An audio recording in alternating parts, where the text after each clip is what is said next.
નમસ્તે વિદ્યાર્થી મિત્રો.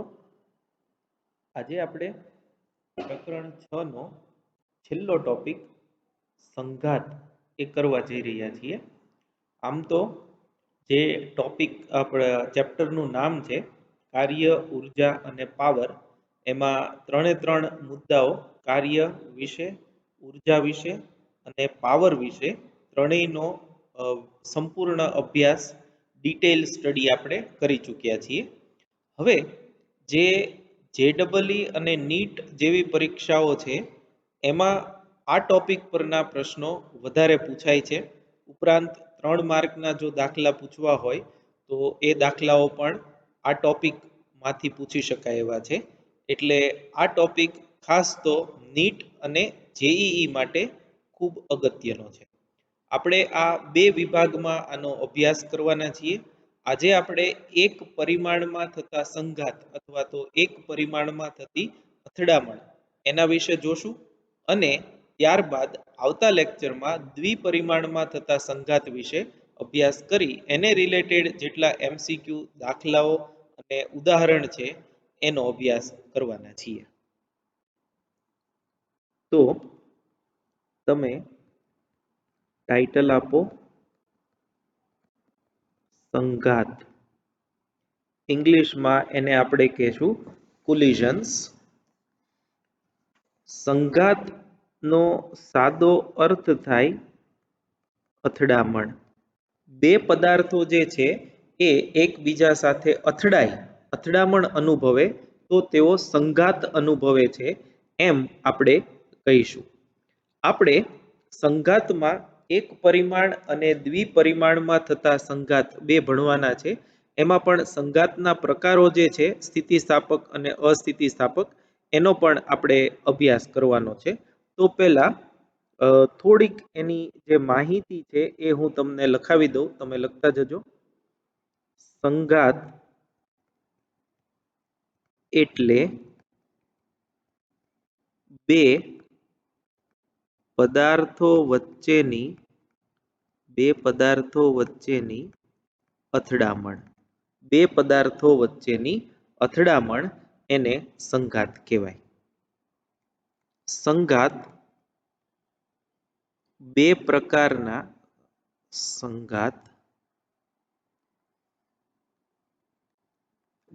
પ્રકારના હોય છે. એક એને આપણે કહીએ છીએ સ્થિતિસ્થાપક સંઘાત અને બીજો જે પ્રકાર છે એને આપણે કહીએ છીએ અસ્થિતિસ્થાપક સંઘાત. સ્થિતિસ્થાપક સંઘાત અને અસ્થિતિસ્થાપક સંઘાત. તો સ્થિતિસ્થાપક સંઘાતમાં આપણે લખીએ સ્થિતિસ્થાપક સંઘાત કોને કહેવાય? તો એવા સંઘાત કે જેમાં ગતિ ઊર્જાનું સંરક્ષણ થતું હોય. અને અસ્થિતિસ્થાપક એટલે એવા સંઘાત કે જેમાં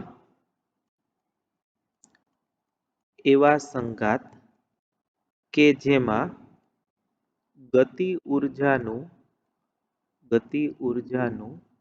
સંરક્ષણ ન થતું હોય. હવે આપણે એ સમજીએ શું કહેવા માંગે છે. તો સંઘાત જે છે એ બે પ્રકારના હોય છે. એક સ્થિતિસ્થાપક સંઘાત અને બીજા અસ્થિતિસ્થાપક સંઘાત. સ્થિતિસ્થાપક સંઘાત એટલે એવા સંઘાત કે જેમાં પદાર્થની ગતિ ઊર્જાનું સંરક્ષણ થતું હોય.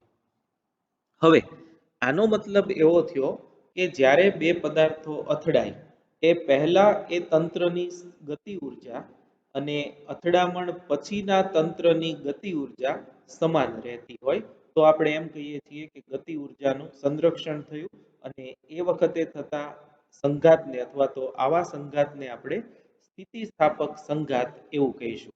પણ ધારો કે અથડામણ દરમિયાન ગતિ ઉર્જાનો વ્યય થતો હોય, ઘર્ષણમાં કે ઉષ્મા સ્વરૂપે ક્યાંક કોઈક સ્વરૂપમાં ઉર્જા વ્યય પામતી હોય, તો સંઘાત પહેલાની ગતિ ઉર્જા અને સંઘાત પછીની ગતિ ઉર્જાઓ સમાન રહેતી ન હોય. એટલે કે એવા સંઘાતમાં ગતિ ઉર્જાનું સંરક્ષણ ન થતું હોય તો આપણે એવા સંઘાતને અસ્થિતિસ્થાપક સંઘાત કહીએ છીએ. તો એવા સંઘાત કે જેમાં ગતિ ઉર્જાનું સંરક્ષણ થતું હોય એને સ્થિતિસ્થાપક સંઘાત કહેવાય, અને એવા સંઘાત કે જેમાં ગતિ ઉર્જાનું સંરક્ષણ ન થતું હોય તેને અસ્થિતિસ્થાપક સંઘાત કહેવાય. અસ્થિતિસ્થાપક સંઘાતનો એક ગુણધર્મ અગત્યનો એ છે કે આવા સંઘાતમાં અથડામણ બાદ એટલે કે સંઘાત બાદ બંને પદાર્થો એકબીજા સાથે જોડાઈને સંયુક્ત રીતે ગતિ કરે છે. બંને પદાર્થો એકબીજા સાથે જોડાય અને સંયુક્ત તંત્ર બને અને સંયુક્ત રીતે ગતિ કરે છે. આ યાદ રાખજો, આપણે જ્યારે એક પરિમાણના સંઘાત ભણશું ત્યારે આપણે એનો ઉપયોગ આવશે. તો આ બે પ્રકારના સંઘાત એની સમજૂતી છે. વધુમાં આ ખાસ યાદ રાખવાનું, કોઈ પણ પ્રકારના સંઘાતમાં તંત્રની કુલ ઉર્જા અને રેખીય વેગમાન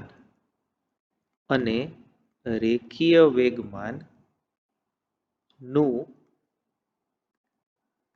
હંમેશા સંરક્ષણ થાય છે. આ ખૂબ અગત્યનો મુદ્દો છે, કન્ફ્યુઝન ન થવું જોઈએ. આ ફક્ત ગતિ ઉર્જાના આધારે આપણે બે ભાગ પાડ્યા છે અથવા તો પ્રકાર પાડ્યા છે, પણ કુદરતમાં ગમે ઘટના હોય, પછી એ સંઘાતની હોય કે અન્ય કોઈ, પણ દરેક પ્રકારના સંઘાતમાં તંત્રની કુલ ઉર્જા અને તંત્રના કુલ રેખીય વેગમાનનું હંમેશા સંરક્ષણ થાય જ. એટલે સ્થિતિસ્થાપક હોય કે અસ્થિતિસ્થાપક હોય, એક પરિમાણમાં હોય કે દ્વિપરિમાણમાં હોય, ગમે તેવા સંઘાત હોય, એ તમામ સંઘાતમાં કુલ ઉર્જા અને રેખીય વેગમાનનું હંમેશા સંરક્ષણ થાય જ. પરંતુ જો આ સાથે ગતિ ઉર્જાનું પણ સંરક્ષણ થતું હોય તો એને સ્થિતિસ્થાપક કહેવાય, અને ન થતું હોય તો એને અસ્થિતિસ્થાપક સંઘાત કહેવાય. હવે સંઘાતમાં આપણે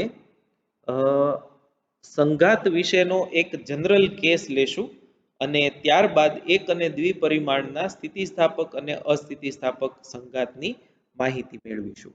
તો કોમન જે કિસ્સો છે આ અત્યારે તમે યાદ રાખજો, ખૂબ જરૂરી છે.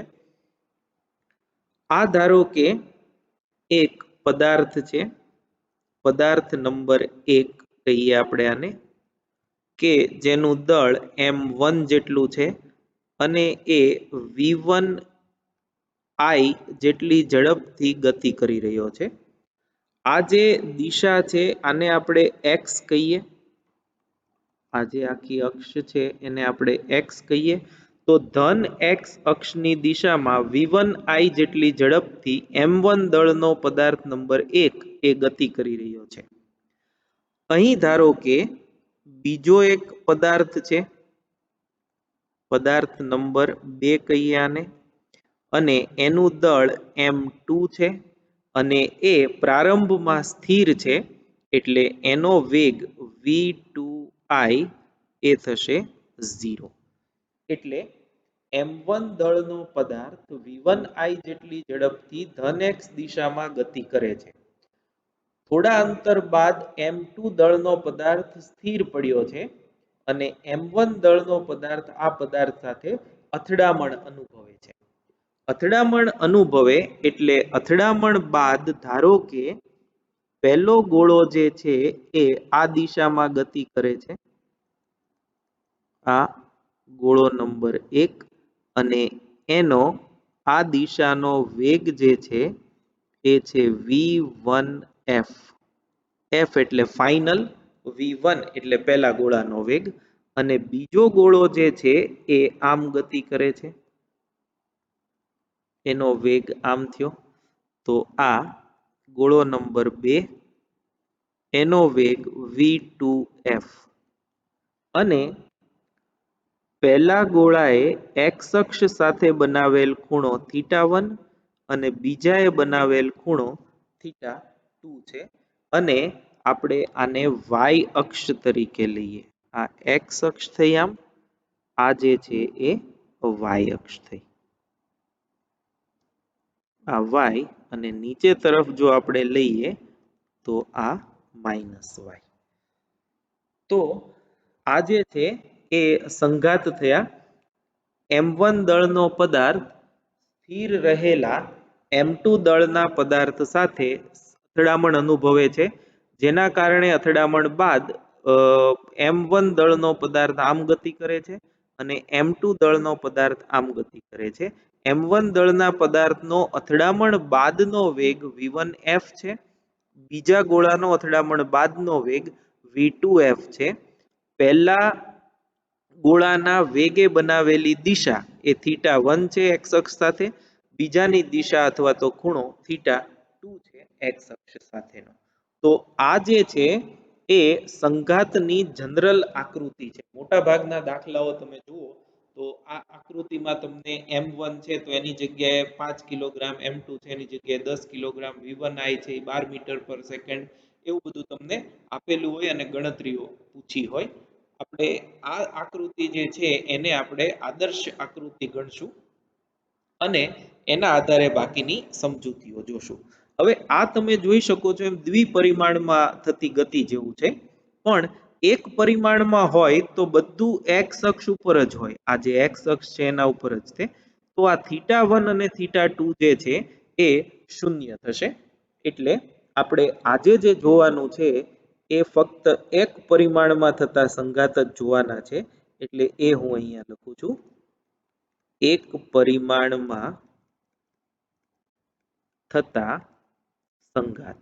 હવે આ આકૃતિ છે એ તમે યાદ રાખી લેજો, ટેક્સ્ટ બુકમાં પણ આપી છે આકૃતિ 6.10 પેજ નંબર 129 પર. એની અત્યારે જરૂર નહીં પડે, આવતો લેક્ચર જે છે એમાં જરૂર પડશે. તો પહેલા આપણે આજે ફક્ત એક પરિમાણમાં થતા સંઘાત જે છે એની ચર્ચા કરવાના છીએ. તો એમાં એક પરિમાણમાં થતા સંઘાત, એમાં પહેલું લખો અસ્થિતિસ્થાપક સંઘાત. અસ્થિતિસ્થાપક સંઘાત. હવે આમાં એક તમને એક્સ્ટ્રા કહી દઉં કે એક પરિમાણમાં સંઘાત થાય, એક પરિમાણમાં થતા સંઘાત માટે θ1 બરાબર θ2 બરાબર 0 થાય. તમે જુઓ છો, જો એક જ પરિમાણમાં ગતિ કરતા હોય તો આ θ1 હોય નહીં અને θ2 પણ હોય નહીં. તો θ1 θ2 0 હોય તો ફક્ત એક્સ અક્ષ પર જ ગતિ થાય. તો આ એક તમારે યાદ રાખવાનું છે. એક પરિમાણમાં જો સંઘાત થતા હોય તો એના માટે θ1 બરાબર θ2 બરાબર 0 થાય. હવે એમાં અસ્થિતિસ્થાપક સંઘાત આપણે પહેલા ભણીએ છીએ. તો એમાં લખો અસ્થિતિસ્થાપક સંઘાતમાં સંઘાત બાદ બંને પદાર્થો એકબીજા સાથે જોડાઈને સંયુક્ત રીતે ગતિ કરે છે. અર્થાત અર્થાત સંઘાત અર્થાત સંઘાત બાદ બંને પદાર્થોની ઝડપ સમાન હોય.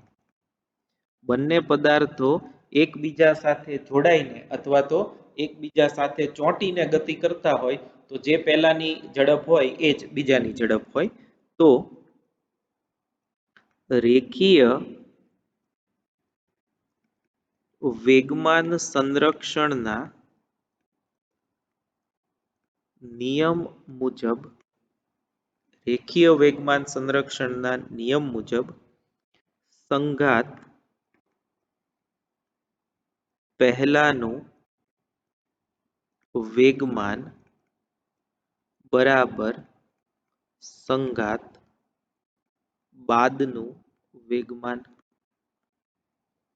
therefore સંઘાત પહેલાનું વેગમાન પહેલાનું m1 v1i plus m2 v2i બરાબર m1 v1f plus m2 v2f. હવે આ જનરલ મેં ફોર્મ્યુલા લખ્યું છે. આપણે જાણીએ છીએ કે બીજો પદાર્થ એ શરૂઆતમાં સ્થિર છે એટલે v2i 0 આવશે. ઉપરાંત બંને જોડાઈને ગતિ કરે છે એટલે v1f અને v2f એ સમાન આવશે.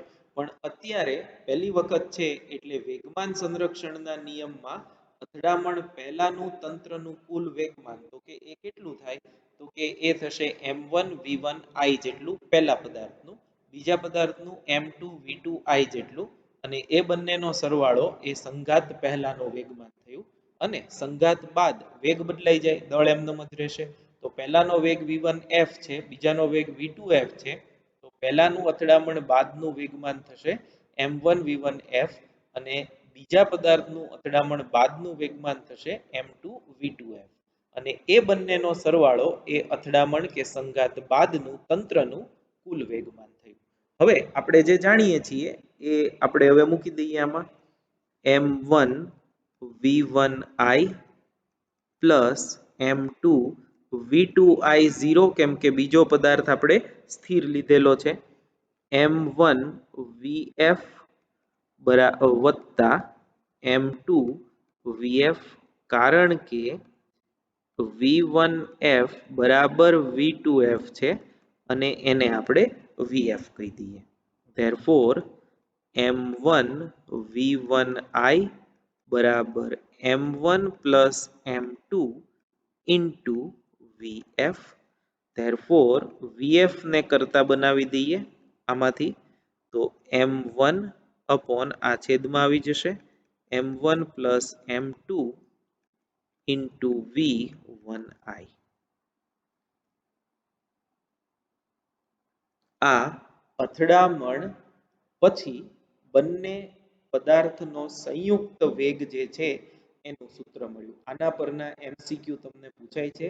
પહેલો પદાર્થ અમુક વેગથી ગતિ કરતો હોય અને બીજા પદાર્થનો દળ બંનેના આપ્યા હોય તો અથડામણ બાદ બંનેના સંયુક્ત તંત્રનો વેગ કેટલો હોય એ તમને પૂછે છે. જેમ કે તમને એક યાદ કરાવી દો, તમારે જો કદાચ 5મા પ્રકરણમાં આવ્યું હોય તો એક લાકડાનો બ્લોક જે છે એને લટકાવેલો હોય અને બુલેટ જે છે બંદૂકમાંથી નીકળતી ગોળી એ લાકડાના બ્લોક સાથે અથડાય અને બ્લોકમાં ઘૂસી જાય.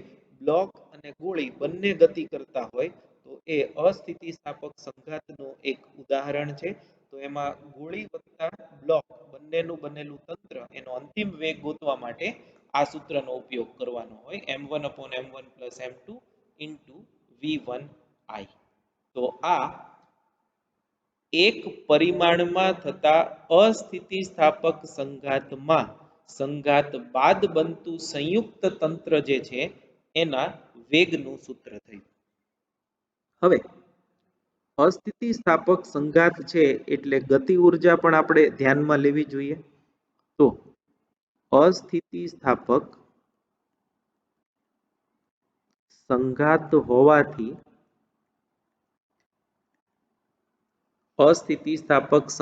હોવાથી ગતિ ઉર્જામાં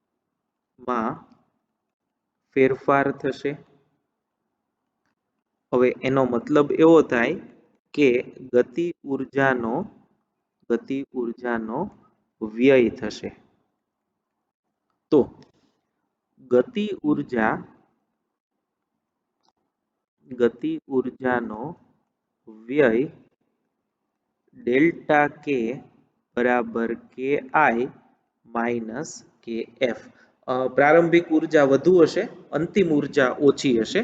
એટલે વ્યય જ્યારે આપણે કરીએ ત્યારે આ રીતે પ્રારંભિકમાંથી અંતિમ માઇનસ કરીએ છીએ. તો ડેલ્ટા કે બરાબર કે આઈ 1/2 m1 v1 square plus 1/2 m2 v2 square, આ પ્રારંભિક ઉર્જા, માઇનસ અંતિમ તો આપણે જોયું છે કે એની સંયુક્ત તંત્ર જ બને છે, તો એની ઉર્જા માઇનસ 1/2 m1 પ્લસ m2 સંયુક્ત તંત્ર બન્યું એટલે ઇન્ટુ વીએફ એનો વર્ગ. વીએફ આપણે અહીંયા મેળવેલું છે. ધેરફોર ડેલ્ટા કે બરાબર 1/2 m1 v1 સ્ક્વેર. આ તમે જાણો છો v2 0 છે એટલે આ પદ છે એ નીકળી જશે, શૂન્ય થશે. Minus 1/2 m1 plus m2 as it is, અને આ કિંમત જે વીએફ ની છે એ આપણે અહીંયા મૂકી દઈએ. તો અહીંયા વીએફ નો વર્ગ છે, તો આનો વર્ગ કરીને મૂકીએ. m1 square divided by m1 plus m2 whole square into v1 square. આટલું થયું. તો અહીંયાથી પણ m1 પ્લસ m2 એક કેન્સલ થશે. તો ધેરફોર ડેલ્ટા કે બરાબર 1/2 m1 v1 સ્ક્વેર. આને આપણે કોમન લઈએ તો જોજો બરાબર, અહીંયા 1/2 m1 અને v1 સ્ક્વેર આખું આપણે કોમન લીધું, તો અહીંથી આ 1/2 કોમન આવ્યું, આ પછી v1 સ્ક્વેર કોમન આવ્યું, અને અહીંથી એક m1 કોમન આવશે. તો કૌંસમાં વધશે અહીંયા 1 માઇનસ અહીંયા m1 એક અંશમાં રહેશે અને અહીંયા રહેશે m1 પ્લસ m2. બરાબર છે, બાકી બધું તો બહાર લઈ લીધું છે. બરાબર, ધેરફોર ડેલ્ટા કે બરાબર 1/2 m1 v1 square into bracket m1 લસા લઈએ plus m2 minus m1 divided by m1 plus m2. તો અહીં તમે જુઓ m1 કેન્સલ થયું, આ m1 m2 થશે. ધેરફોર આને જો ગોઠવીને લખીએ તો ડેલ્ટા કે બરાબર 1/2 m1 into m2 upon m1 plus m2 into v1 square. આ જે છે એ ગતિ ઉર્જાના ફેરફારનું સૂત્ર થયું. અસ્થિતિસ્થાપક સંઘાતમાં આપણે જાણીએ છીએ એમ ગતિ ઉર્જા છે એ અચળ રહેતી નથી. તો ગતિ ઉર્જાનો ફેરફાર થાય, ગતિ ઉર્જાનો વ્યય થાય. તો વ્યય પામતી ગતિ ઉર્જા જે છે એ આ સૂત્રની મદદથી તમને મળી શકે. તો આ બંને ફોર્મ્યુલા જે છે એ મોસ્ટ ઇમ્પોર્ટન્ટ છે. એક પરિમાણમાં થતા અસ્થિતિસ્થાપક સંઘાત માટે સંઘાત બાદનું બનતું સંયુક્ત તંત્ર એના વેગનું સૂત્ર જે છે m1 upon m1 plus m2 into v1 અને ગતિ ઉર્જાના ફેરફારનું સૂત્ર એ આ થશે, એ છે 1/2 m1 m2 upon m1 plus m2 into v1i square. આ બંને ફોર્મ્યુલા જે છે આ બંને ફોર્મ્યુલા ઇમ્પોર્ટન્ટ, આ અને આ important for NEET or JEE. તમે કોઈ પણ એન્ટ્રન્સ ટેસ્ટ આપો એમાં તમને આ ખાલી થિયરી છે, તમારે સૂત્રો જ યાદ રાખવાના. તમને આમાં આંકડા આપીને પૂછ્યું હોય કે 5 ગ્રામ દળનો પદાર્થ અને 2 ગ્રામ દળનો પદાર્થ બંને એક પરિમાણમાં અસ્થિતિસ્થાપક સંઘાત અનુભવે છે, તો અથડામણ બાદ તંત્રનો વેગ કેટલો અને આ અથડામણમાં ગતિ ઉર્જાનો વ્યય કેટલો થાય. તો તમે m1 m2 અને v1 આયા ત્રણ ડેટા તમારી પાસે હોય તો તમે અસ્થિતિસ્થાપક સંઘાતને રિલેટેડ જેટલા પણ એમસીક્યુ કે દાખલા હોય એ તમે સોલ્વ કરી શકશો. તો ટેક્સ્ટ બુકમાં સીધું સૂત્ર આપ્યું છે, આપણે એક સ્ટેપ વધારે કરી અને ગણતરી દર્શાવી છે, બીજું કાંઈ એમાં છે નહીં. તો આ એક તમારે ખાસ જોઈ જવાનું રહેશે. હવે આવી જ રીતે જેમ અસ્થિતિસ્થાપક સંઘાત આપણે જોયા એવી જ રીતે સ્થિતિસ્થાપક સંઘાત પણ સાથે સાથે જોઈ લઈએ. તો એમાં લખો સેકન્ડ એક પરિમાણમાં થતા સ્થિતિસ્થાપક સંઘાત.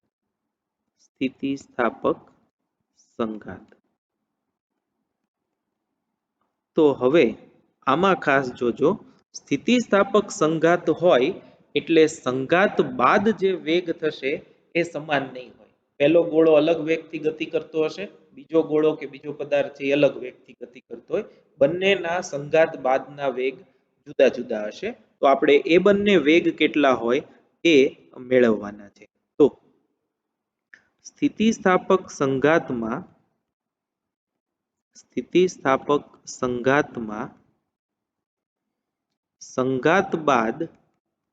સંઘાત બાદ બંને ગોળાઓ જુદા જુદા વેગથી ગતિ કરે છે. આથી રેખીય વેગમાન સંરક્ષણના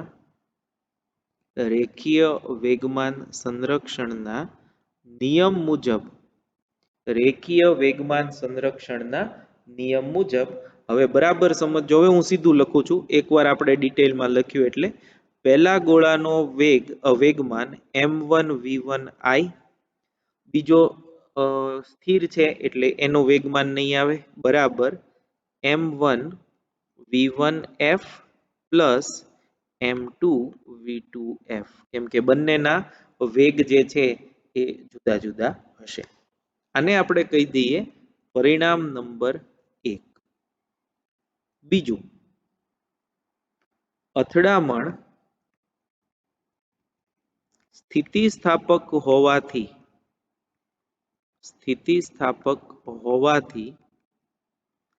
ગતિ ઉર્જાનું સંરક્ષણ થાય છે.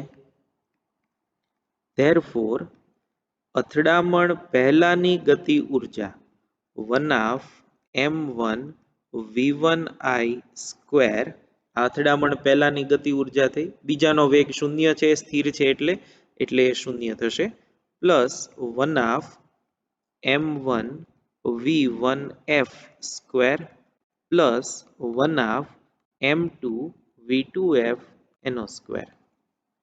તો 1/2 જે છે એ કોમન નીકળી કેન્સલ થશે. તો આ બીજું પરિણામ આપણને મળ્યું m1 v1i સ્ક્વેર બરાબર m1 v1f સ્ક્વેર વત્તા m2 v2f સ્ક્વેર, પરિણામ નંબર 2.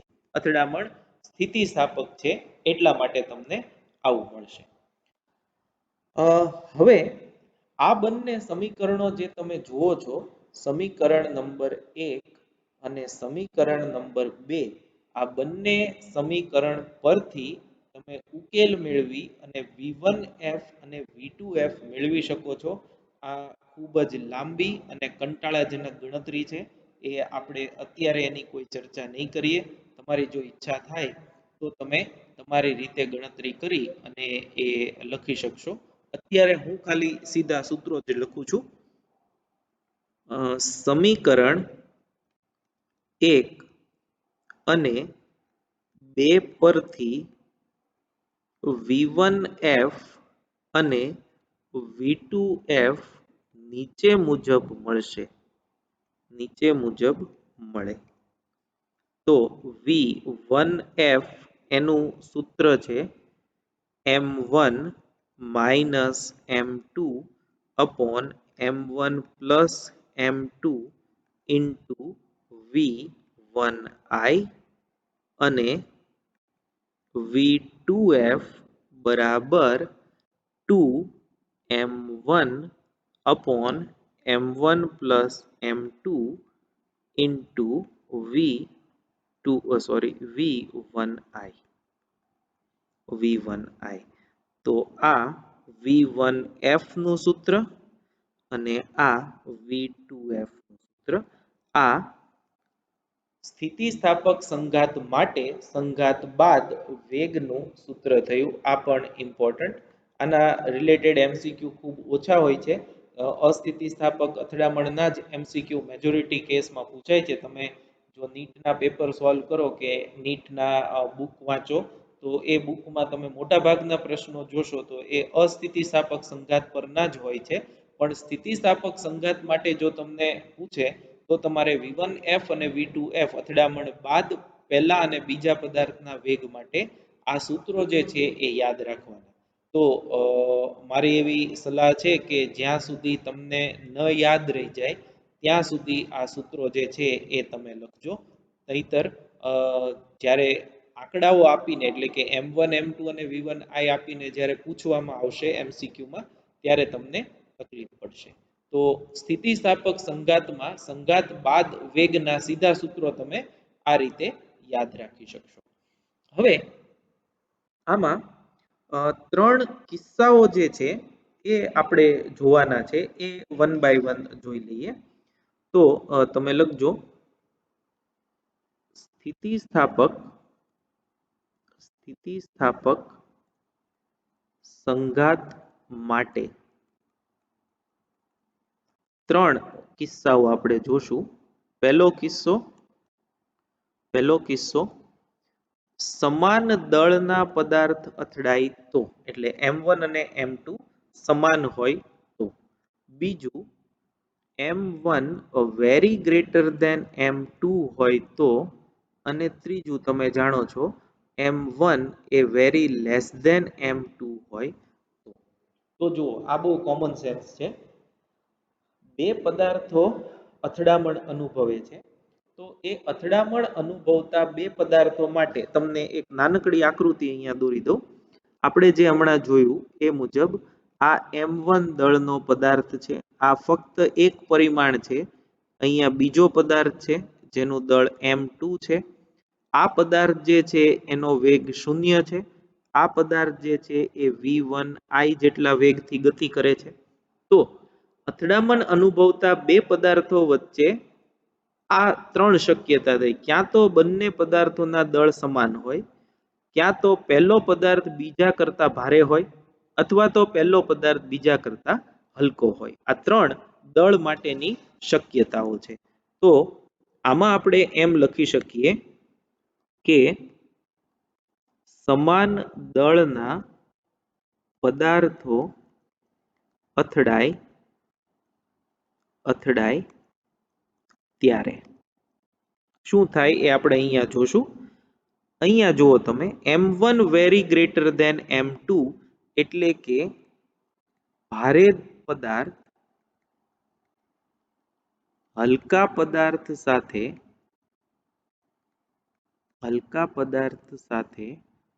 અથડાય ત્યારે, બરાબર, ભારે પદાર્થ હલકા સાથે અથડાય ત્યારે, અને આ હલકો પદાર્થ ભારે સાથે અથડાય. હલકો પદાર્થ ભારે પદાર્થ સાથે અથડાય ત્યારે. બરોબર છે. તો 3 શક્યતા. તો આમાં જોઈએ આપણે સમાન દળના પદાર્થ અથડાય એવા કિસ્સામાં આપણે m1 બરાબર m2 લઈ લઈએ. તો m1 m2 બરાબર m લઈએ તો આ v1f બધી જગ્યાએ આપણે m1 બરાબર m2 બરાબર m મૂકીએ તો m minus m upon m plus m into v1i. તો આ m minus m 0, therefore v1f બરાબર 0 અને v2f બરાબર 2. આમાં m1 m2 ની બદલે m મૂકીએ divide by m plus m into v1i. તો આ 2m 2m કેન્સલ થશે, therefore v2f બરાબર v1i. અચ્છા, હવે જુઓ આ અગત્યનું છે. v2f બરાબર v1i અને v1f બરાબર 0 મળ્યું. તો આ જે 0 છે એ v2i છે. તમે જુઓ બીજો પદાર્થ જે છે એનો વેગ પહેલા કેટલો છે? 0 છે અને v1i કોનો વેગ છે? પહેલા પદાર્થનો વેગ. એટલે અથડામણ પછી પહેલા પદાર્થનો વેગ બરાબર બીજા પદાર્થનો પ્રારંભિક વેગ થયો અને બીજા પદાર્થનો અથડામણ પછીનો વેગ એ પહેલા પદાર્થનો પ્રારંભિક વેગ થયો. આમ વેગની અરસ્પર અદલા બદલી થઈ ગઈ. m1 દળવાળા પદાર્થનો વેગ હવે m2 નો થઈ ગયો અથડામણ પછી અને m2 નો જે વેગ હતો એ હવે m1 નો થઈ ગયો જે 0 છે. તો આમ અહીંયા આપણે લખશું આમ આ કિસ્સામાં અથડામણ અનુભવતા પદાર્થના વેગની અદલા બદલી થાય છે. આ તમને MCQ માં પૂછી શકે. આ જે છે એ ઇમ્પોર્ટન્ટ ફોર MCQ લાઈક નીટમાં તમને એમ પૂછે કે સમાન દળના પદાર્થો એક પરિમાણમાં સ્થિતિસ્થાપક સંઘાત અનુભવે છે તો સંઘાત બાદ ખાલી જગ્યા.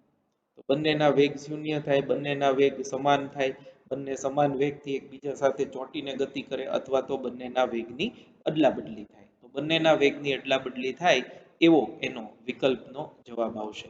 તો એ તમારે ખાસ યાદ રાખવાનું છે કે જો એક પરિમાણમાં સ્થિતિસ્થાપક સંઘાત સમાન દળના પદાર્થો અનુભવે તો અથડામણ બાદ બંનેના વેગ પરસ્પર બદલાઈ જાય છે.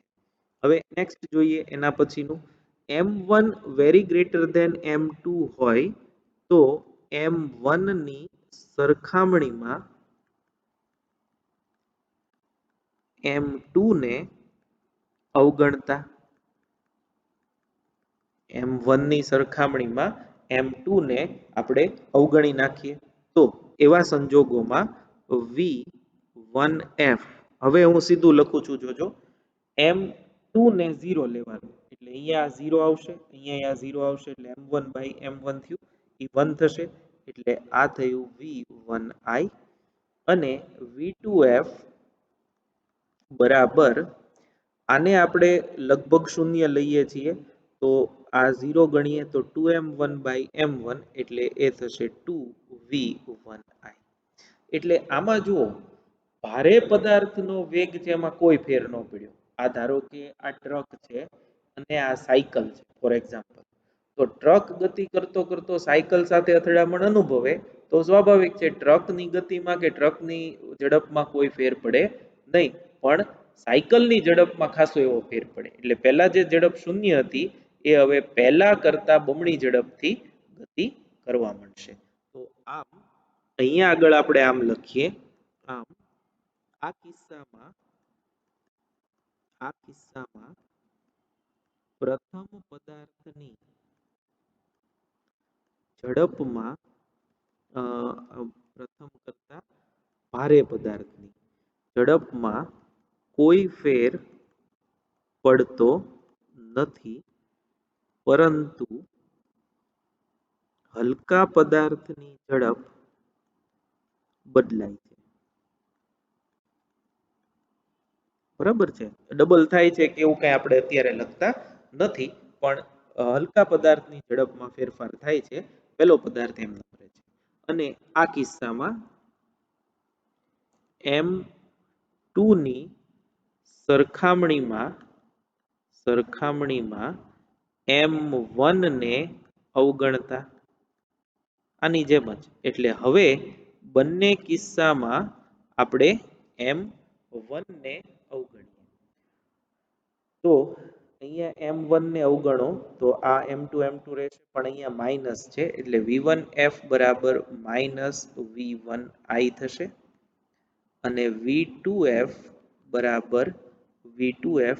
અહીંયા આગળ આપણે m1 ને અવગણવાનો છે એટલે એ લગભગ શૂન્ય થશે.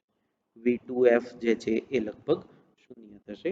એટલે કે તમે જુઓ, ઊંધું એક્ઝામ્પલ લઈએ. ધારો કે અહીંયા ટ્રક છે અને આ સાયકલ વાળો છે, એ ગતિ કરીને આમ આવે છે, તો સાયકલ વાળો જે છે એ ઈ જ ઝડપથી રીબાઉન્ડ થાય. અથવા તો તમે એમ પણ એક્ઝામ્પલ લઈ શકો કે રબરનો બોલ છે અને આપણે દિવાલ સાથે અથડાવીએ તો દિવાલનું દળ જે છે ખૂબ વધારે છે, જ્યારે રબરના બોલનું દળ ઓછું છે. તો એ આમ અથડામણ બાદ ઈ રીબાઉન્ડ થશે, પાછો ફેંકાય. એટલા માટે અહીંયા માઇનસ નિશાની આવી છે. એટલી ઝડપથી એ પાછો ફેંકાશે અને આના ઝડપમાં કોઈ ફેરફાર થશે નહીં. પહેલાય 0 હતું, અથડામણ બાદ પણ 0 થશે. તો આમાં આપણે એમ લખી શકીએ કે આ કિસ્સામાં ભારે પદાર્થની ઝડપ નહીં બદલાય, પરંતુ હલકો પદાર્થ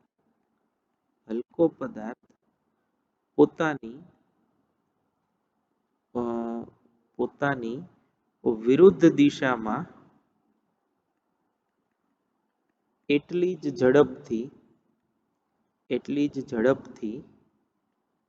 રીબાઉન્ડ થાય છે.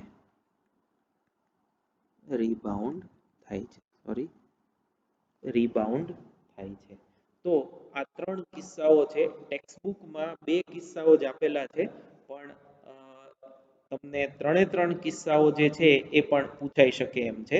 એટલે આપણે ત્રણ કિસ્સાઓની ડિસ્કશન કરી. ફક્ત MCQ માટે આ તમારે પ્રિપરેશન કરવાની. ખૂબ અગત્યનું છે. સ્થિતિસ્થાપક અસ્થિતિસ્થાપક બંને પ્રકારના સંઘાતો ટેક્સ્ટબુકમાં બહુ ડિટેલમાં નથી આપ્યું, મટીરિયલમાં પણ નથી આપ્યું. એટલે તમે વધુમાં વધુ વખત જો આ લેક્ચર જોશો એટલું તમારું નીટ અને JEE ના MCQ માટેની પ્રેક્ટિસ જે છે એ વધારે સારી રીતે થઈ શકશે. તો ફરીથી એક વખત આપણે જેટલું જોયું એ બધાનું પુનરાવર્તન એક વખત કરી જઈએ. સૌથી પહેલા તો આપણે જે ચર્ચા કરવાની છે એ છે સંઘાત. સંઘાત એટલે કે અથડામણ. સંઘાત એટલે બે પદાર્થો વચ્ચેની અથડામણ. આપણે જોયું એમ સંઘાત બે પ્રકારના હોય, સ્થિતિસ્થાપક અને અસ્થિતિસ્થાપક. સ્થિતિસ્થાપક એટલે એવા સંઘાત જેમાં ગતિ ઉર્જાનું સંરક્ષણ થતું હોય. અસ્થિતિસ્થાપક એટલે એવા કે જેમાં સંરક્ષણ ન થતું હોય. અસ્થિતિસ્થાપક સંઘાતનો એક અગત્યનો ગુણધર્મ એ છે કે સંઘાત બાદ બંને પદાર્થો સંયુક્ત રીતે ગતિ કરે છે અને એ સ્વાભાવિક છે કે ગમે તે પદાર્થનો સંઘાત હોય, કુલ ઉર્જા અને રેખીય વેગમાનનું હંમેશા સંરક્ષણ થાય છે. તો આ એક સંઘાતની જનરલ આકૃતિ છે. એક પદાર્થ બીજા પદાર્થ સાથે અથડામણ અનુભવે, બીજો પદાર્થ પ્રારંભમાં સ્થિર છે. પહેલા પદાર્થ v1i ઝડપથી ગતિ કરે છે અને અથડામણ બાદ પહેલો પદાર્થ આમ અને બીજો પદાર્થ આમ ગતિ કરે છે. જો એક પરિમાણમાં થતી અથડામણ હોય તો θ1 θ2 એને આપણે શૂન્ય લઈએ છીએ. તો પહેલો મુદ્દો આપણો આજનો જે છે એ છે એક પરિમાણમાં થતા સ્થિતિસ્થાપક સંઘાત અને અસ્થિતિસ્થાપક સંઘાત. તો એક પરિમાણમાં થતા સંઘાત માટે આપણે θ1 θ2 બરાબર શૂન્ય લીધું. અસ્થિતિસ્થાપક સંઘાત પહેલા ધ્યાનમાં લીધા. તો અસ્થિતિસ્થાપક સંઘાતમાં સંઘાત બાદ બંને પદાર્થો એકબીજા સાથે જોડાઈને સંયુક્ત ગતિ કરે એટલે બંનેના અથડામણ બાદના વેગ સમાન હોય. તો વેગમાન સંરક્ષણના નિયમ મુજબ આપણે જો Vf ગણીએ તો એ m1/m1 + m2 × v1i થાય. અને અસ્થિતિસ્થાપક સંઘાત હોય એટલે ગતિ ઉર્જામાં ફેરફાર થાય, ખાસ તો ગતિ ઉર્જાનો વ્યય થશે અથવા તો ગતિ ઉર્જાનો ઘટાડો થશે. એ ગતિ ઉર્જાનો ઘટાડો અંતિમ માઇનસ પ્રારંભિક ગતિ ઉર્જા પ્રારંભિક માઇનસ અંતિમ ગતિ ઉર્જાના ફેરફારથી કરી શકાય. તો એ પરથી આપણે ગણતરી કરીએ તો આ સૂત્ર જે છે એ ગતિ ઉર્જાના ફેરફારનું સૂત્ર મળે. જે બંને સૂત્રો અહીંયા જે આપેલા છે બંને એ નીટની દ્રષ્ટિએ ખૂબ જ અગત્યના છે. અને ત્યારબાદ સ્થિતિસ્થાપક સંઘાત. તો સ્થિતિસ્થાપક સંઘાતમાં બંનેના વેગ અલગ અલગ હોય એટલે આપણે વેગના જો સૂત્ર જોઈએ તો એક v1f અને v2f એના બે સૂત્રો થયા. અને આ સૂત્રોના આધારે જો બંને સમાન દળના પદાર્થો અથડામણ અનુભવે, ભારે પદાર્થ હલકા પદાર્થ સાથે અથડામણ અનુભવે અને હલકો પદાર્થ ભારે પદાર્થ સાથે અથડામણ અનુભવે તો શું થાય એ અહીંયા આપણે આપેલું છે, જે MCQ માટે ખૂબ જ અગત્યનું છે, જે તમારે કરવાનું રહેશે. નેક્સ્ટ ટાઈમ આપણે દ્વિપરિમાણમાં થતા અથડામણ અને સંઘાત વિશેના જે દાખલાઓ અને ઉદાહરણ છે એની ચર્ચા કરીશું. Thank you very much.